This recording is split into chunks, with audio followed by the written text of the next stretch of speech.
Alléluia, Alléluia, Alléluia.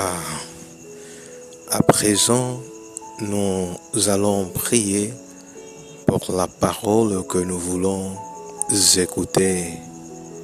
Certes, bien-aimés, durant la prière, nous avons eu tout ce temps-là de s'exprimer à Dieu.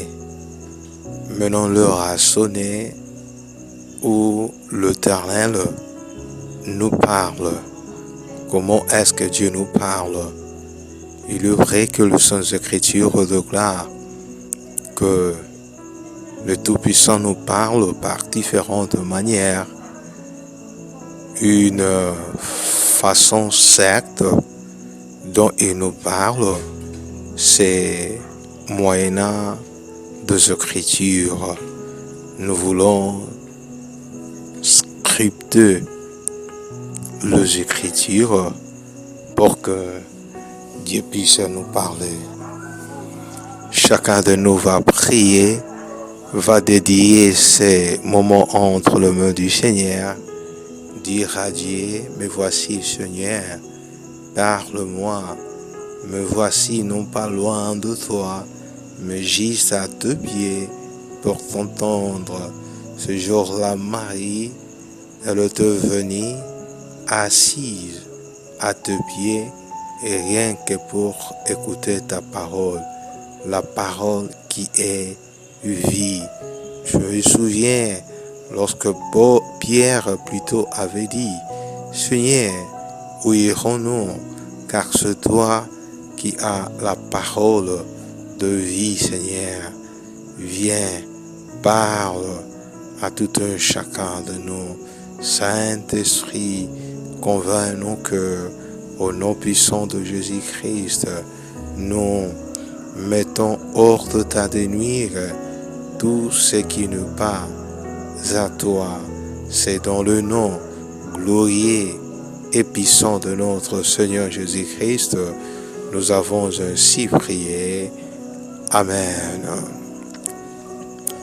Alléluia, Alléluia, Alléluia.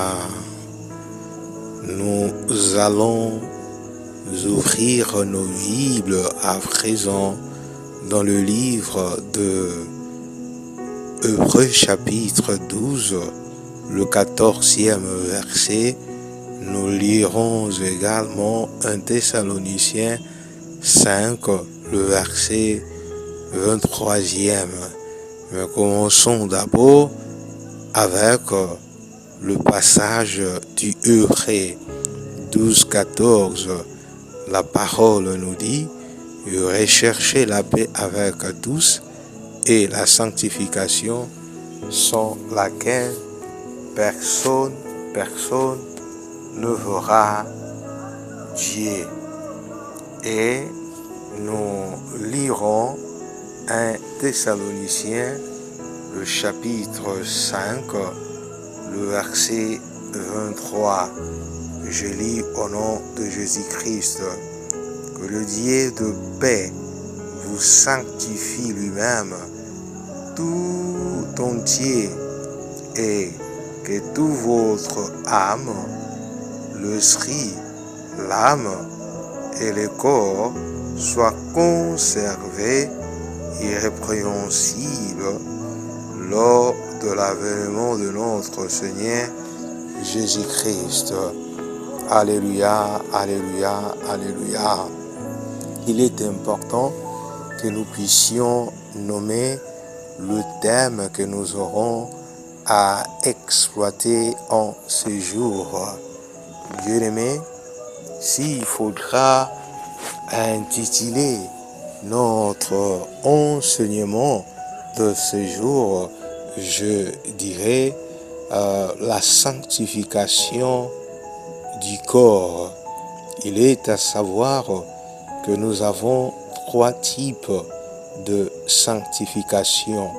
Nous avons une sorte de sanctification que nous appelons la sanctification de l'esprit, et après celle-ci, nous avons la sanctification de l'âme Et pour finir, la troisième sanctification, il s'agit bel et bien la sanctification du corps.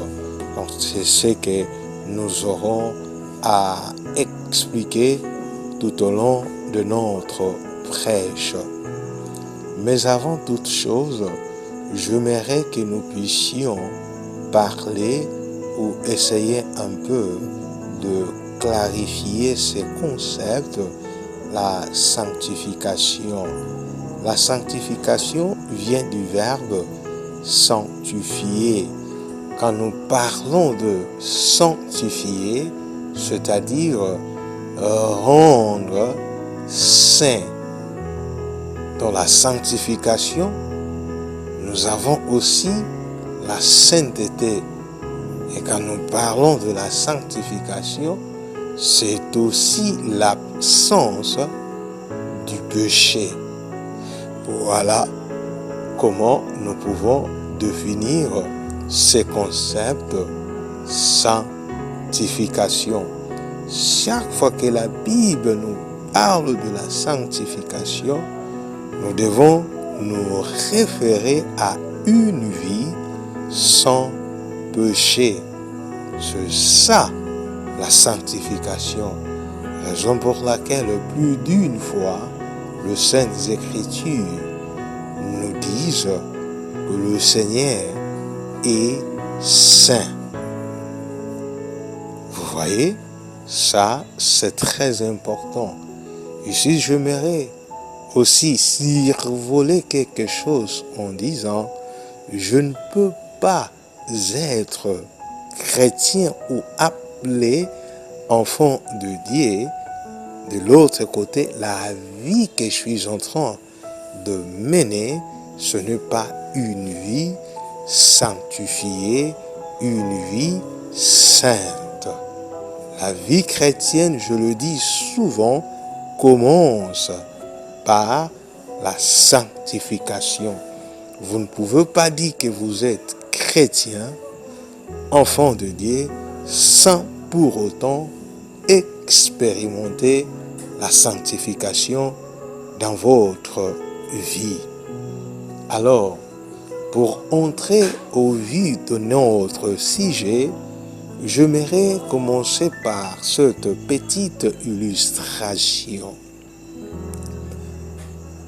Vous savez, bien-aimés, lorsque vous avez soif et que vous voulez qu'on vous serve de l'eau, vous demandez de l'eau à quelqu'un, peut-être si vous étiez à la maison, demandez de l'eau à votre épouse et quand celle-ci vient avec de l'eau dans un verre et elle vous présente, elle dit, papa, chérie, voici l'eau que vous avez demandée. En prenant le verre, vous voyez que l'eau à l'intérieur est propre, mais le verre n'est pas du tout propre. Apparemment comme si il a été touché par quelqu'un qui avait des mains sales et avec ce récipient, ce verre, on vient vous présenter de l'eau. Même si on vous disait, ne regardez pas ce qui est l'extérieur. Le contenu est propre. Vous pouvez boire de l'eau. En tout cas, ne vous dérangez pas. Je ne pense pas que vous allez prendre cette eau. Pourquoi? Du fait que le verre n'est pas propre. Ici, j'ai donné cet exemple en prenant le verre comme le corps que nous portons. Deux fois, nous disons aussi la même chose. Seigneur, moi, ne regarde pas mon corps, mais regarde plutôt mon intérieur. L'intérieur est propre. Il y a même de ceux-là qui disent, le Seigneur ne regarde pas l'extérieur, plutôt il regarde l'intérieur. Si vous et moi ne pouvons pas prendre l'eau servie dans un verre sale, à plus forte raison, le Seigneur qui est saint, saint, saint, déclare la parole de Dieu. Pour comprendre parfois comment est Dieu ou encore comment il fonctionne, nous pouvons l'apprendre tout simplement dans la nature. Raison pour laquelle la parole du Seigneur nous dit, la nature ne vous enseigne-t-elle pas? En regardant simplement la nature, en contemplant la nature, vous allez comprendre qui est Dieu. De la même manière que je refuserai qu'on me sert de l'eau dans un verre sale, il est aussi de même, Dieu refuse un corps sale. C'est ici où nous disons la sanctification devrait être évoquée dans ces trois parties.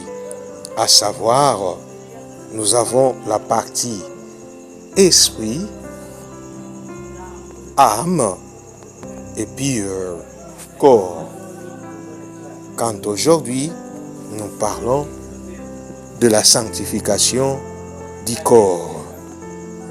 En parlant de la sanctification, Dieu regarde ces trois parties.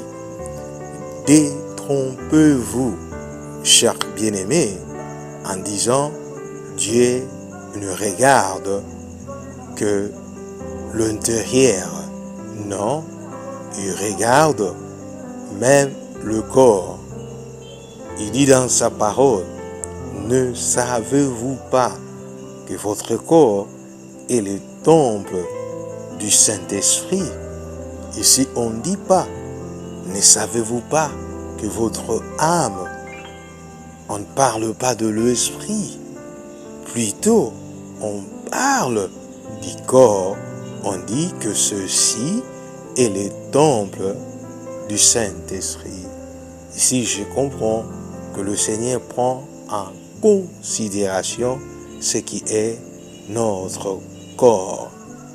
Je me souviens, lorsque Christ était mort, la prophétie a été annoncée en disant aucun de ces os devrait être brisé. Quand nous parlons de l'os, sur la partie extérieure de l'être humain.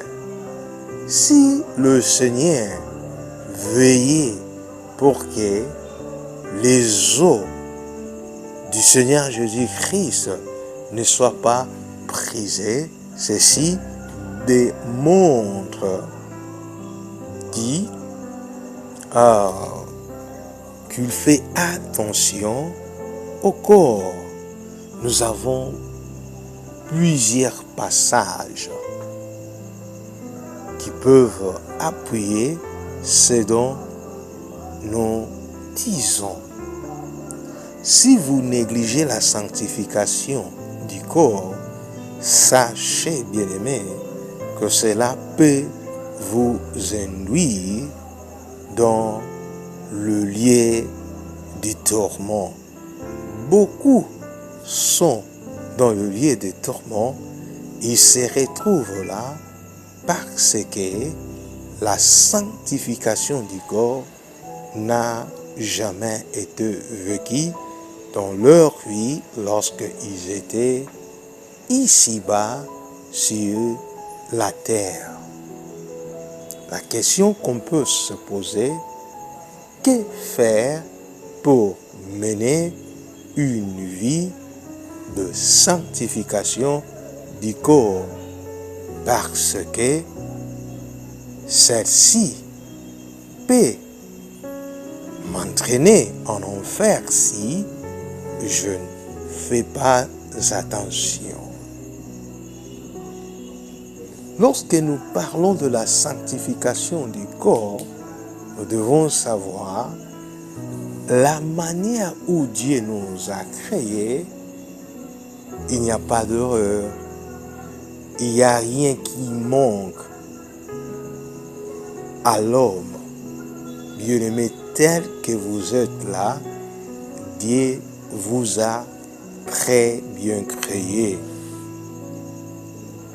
La parole nous enseigne, lors de la création, après avoir créé quelque chose, Dieu regarde la chose et il voyait que cela était bon.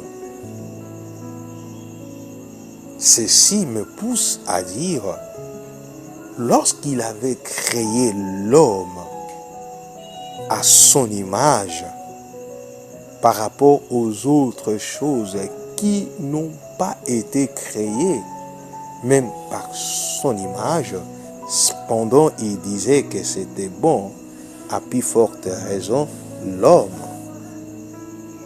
David le confirme dans ses psaumes en disant, je connais que tu m'as créé une belle créature. Vous êtes une belle créature. Vous ne manquez de rien. Vous êtes parfait. Voilà.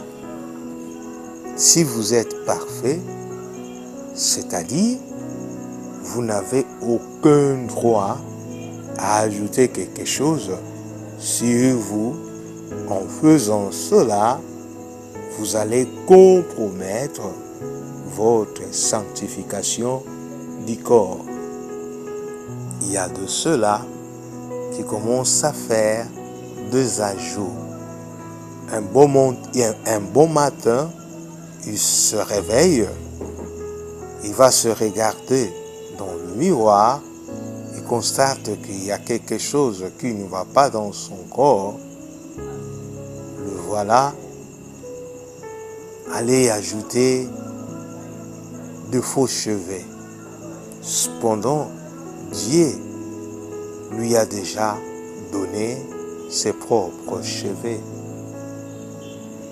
C'est une manière à dire au Seigneur, le cheveu que vous m'avez donné, en tout cas je ne l'aime pas, voici mes cheveux devaient être de la sorte. Une autre personne peut ajouter des ongles.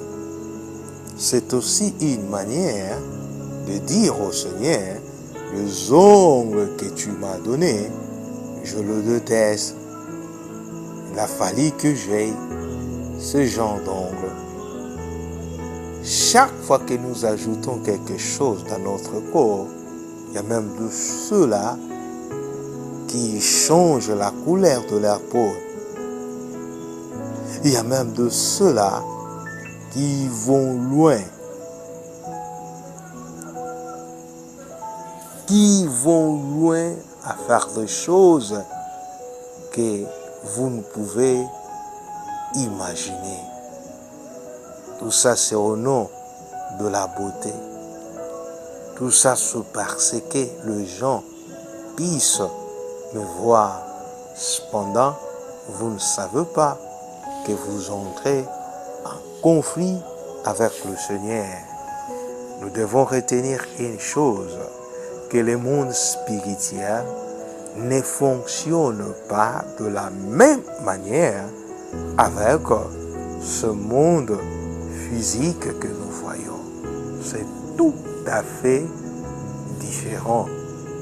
Quelque chose que vous pouvez négliger sur le plan physique en disant ça c'est rien.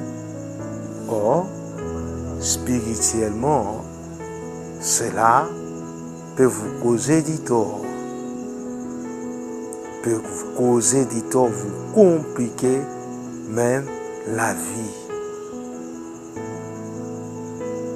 C'est pourquoi Dieu a dit, Mon peuple périt faute de connaissance. Si vous n'avez pas la connaissance, vous allez mourir. Si vous n'avez pas la connaissance, vous avez regretté sur votre vie. Je n'ai pas dit parce qu'on t'a servi de l'eau contenant du poison et que vous n'étiez pas au courant. Lorsque vous allez prendre cette eau, vous n'allez pas mourir parce que vous ne saviez pas. Non, bien-aimé, même en étant ignorant, vous finirez par rendre l'âme. Vous voyez, l'ignorance tue. Beaucoup vont dans le lieu de Thomas parce qu'ils ignoraient un bon nombre de choses, à l'occurrence de la sanctification du corps. Chers bien-aimés, Dieu refuse les ajouts sur notre corps. En le faisant, vous corrigez Dieu. Chers bien-aimés, Dieu refuse les ajouts sur notre peau. En le faisant, c'est une forme d'insulter le Seigneur. Je vais encore aller plus loin pour vous dire, est-ce que vous savez, le make-up, c'est un péché devant le Seigneur? Si vous fouillez, si vous faites de recherche, make-up a une autre appellation qui veut dire tout simplement la transformation. Qui se transforme veut tout simplement dire il n'est plus lui. Il y a un monsieur, on lui avait posé la question s'il connaissait une dame de son quartier. Le monsieur répondra en tout cas, je ne maîtrise vraiment pas sa figure parce qu'elle se maquille trop. Quand une personne se maquille et lorsque elle enlève ce maquillage, en tout cas ce deux personnes différentes, allez-y voir ce que les maquillages est devenu aujourd'hui. Allez-y voir, je pouvais aussi dire ce que la transformation fait de nous aujourd'hui. C'est malheureux. C'était commencé petit. C'était commencé comme rien du tout. Mais aujourd'hui, cela a pris une autre tournure. Nous commençons à parler de transgenre. Nous commençons à parler des opérations esthétiques. C'est-à-dire, on peut m'opérer non pas parce que je suis souffrant ou malade, mais c'est au nom de la beauté qu'on va intervenir sur mon corps. D'autres le font une fois, deux fois ou plusieurs fois.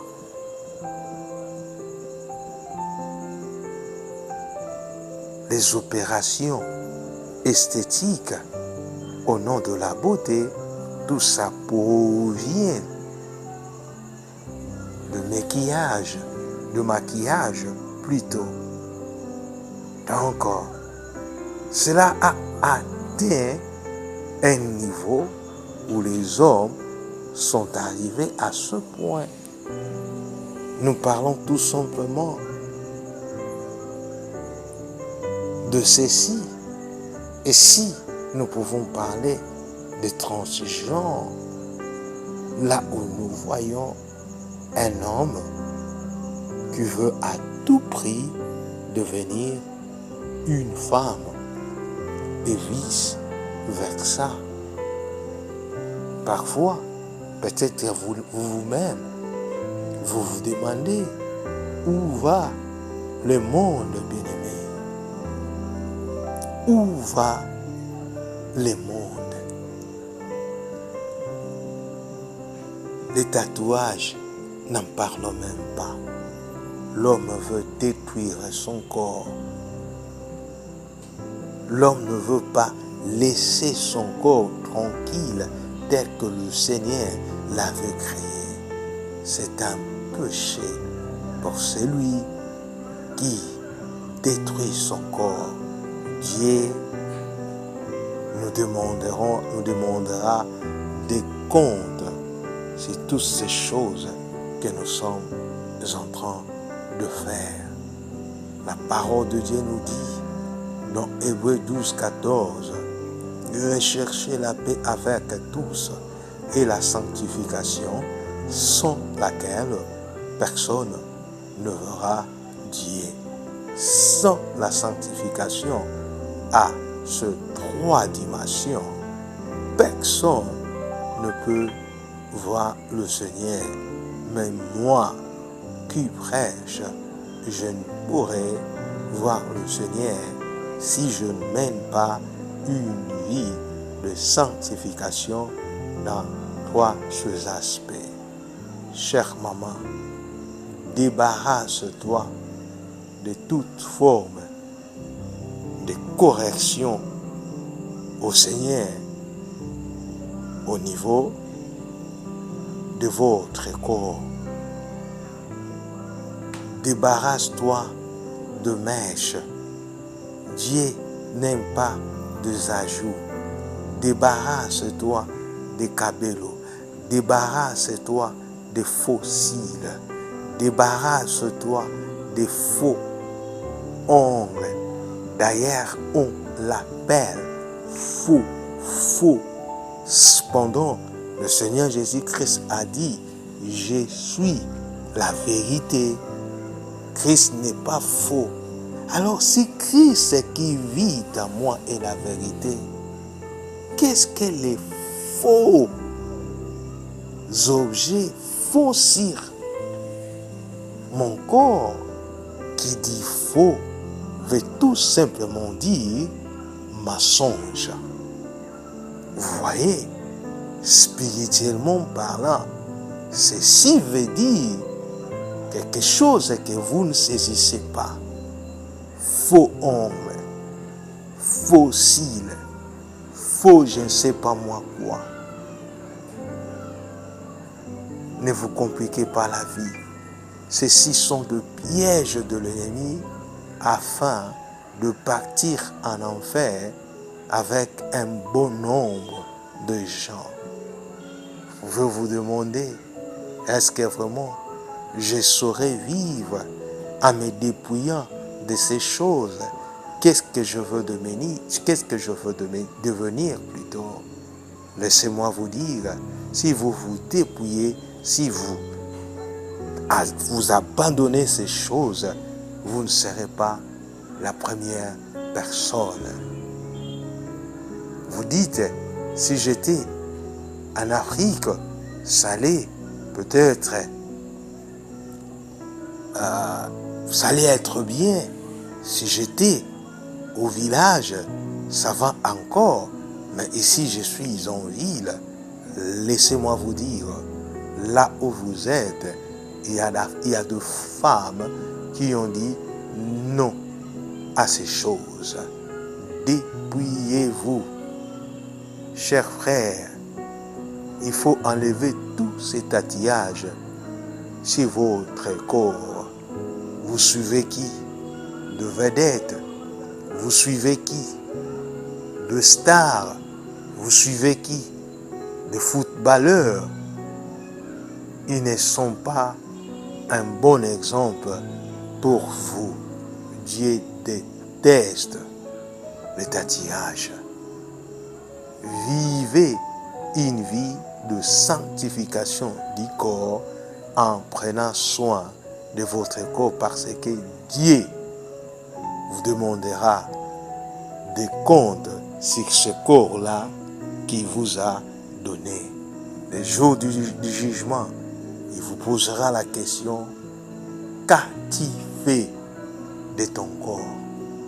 Qu'as-tu fait de tes cheveux? Qu'as-tu fait de ta peau? Je ne t'avais pas créé avec cette couleur. Pourquoi es-tu devenu comme ça? Qu'as-tu fait? Prends soin, plutôt prenez soin de votre corps. Arrêtez de suivre le monde. Soyez naturel. D'ailleurs, ce qui est naturel est cher par rapport à celui qui n'est pas naturel. Que Dieu bénisse sa parole. Amen.